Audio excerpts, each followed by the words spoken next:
ಇನ್ನೊಂದೆಡೆಯಲ್ಲಿ ಶಿವಸೇನೆ ಏನಾಗುತ್ತಾ ಉಂಟು ಅಂತ ಕೇಳಿದ್ರೆ ನಾನು ಏನು ಆಗಬಾರದು ಎಂದು ಬಯಸಿದ್ದೇನೋ ಅದೇ ಆಗುತ್ತಾ ಇದೆಯಲ್ಲ.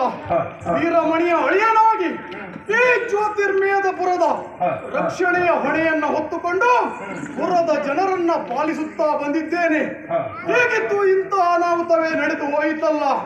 ನಂಬಿದಂತಹ ಭಕ್ತರಿಗೆ ಶಂಭು ಎಂದು ವರವನ್ನ ಕೊಡುವವ ಎಂದು ಹೆಸರು ಪಡೆದ ಮೇಲೆ ನನ್ನ ಹೆಸರಿಗೆ ಕಳಂಕ ಬರಬಾರದಲ್ಲ. ಹಾಗಾಗಿ ವೃಷಭರೂಢನಾಗಿದ್ದೇನೆ. ಕಾರಣ ವೃಷಭ ಧರ್ಮದ ಸಂಕೇತ. ವೃಷಭನ ಮೇಲೆ ಶಿವ ಕುಳಿತಿದ್ದಾನೆ ಎಂದರೆ ಧರ್ಮದ ಬೆನ್ನಿಗೆ ದೇವರಿದ್ದಾನೆ ಎಂದು ತೋರಿಸುವುದೇ ನನ್ನ ಉದ್ದೇಶ.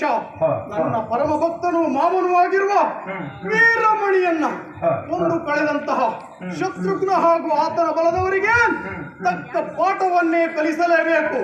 ಇನ್ನು ನಾನು ಕೈಕಟ್ಟಿ ಕುಳಿತಿಯಂತಾದ್ರೆ ಶಿವಭಕ್ತರಿಗೆ ಉಳಿಗಾಲವಿಲ್ಲ ಎಂಬ ಲೋಕಾಪವಾದಕ್ಕೆ ನಾನು ಗುರಿಯಾಗಬೇಕಾಗ್ತದೆ. ಹಾಗಾಗಿ ಇನ್ನು ತಡ ಮಾಡುವುದು ಸರಿಯಲ್ಲ. ಯಾರಲ್ಲಿ ನಮ್ಮ ಪ್ರಮಥಗಣದವರು? ಈಗ ಬನ್ನಿ.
ಕರೆದ ಕಾರಣವೇನು?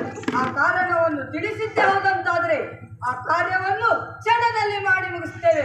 ಪಡೆಯಪ್ಪಡೆ ಮಕ್ಕಳೇ, ನೀವು ಮಾಡಬೇಕಾದ ಕಾರ್ಯವೆಂದರೆ ನನ್ನ ಮಾವನು ಹಾಗ ಪರಮ ಭಕ್ತನೂ ಆಗಿರುವ ವೀರಮಣಿಯನ್ನ ಕೊಂದು ಕಳೆದಂತಹ ಶತ್ರುಘ್ನ ಹಾಗೂ ಆತನ ಬಲದವರನ್ನ ಸರಿಯಾಗಿ ಪಾಠ ಕಲಿಸಿ ಬರಬೇಕು.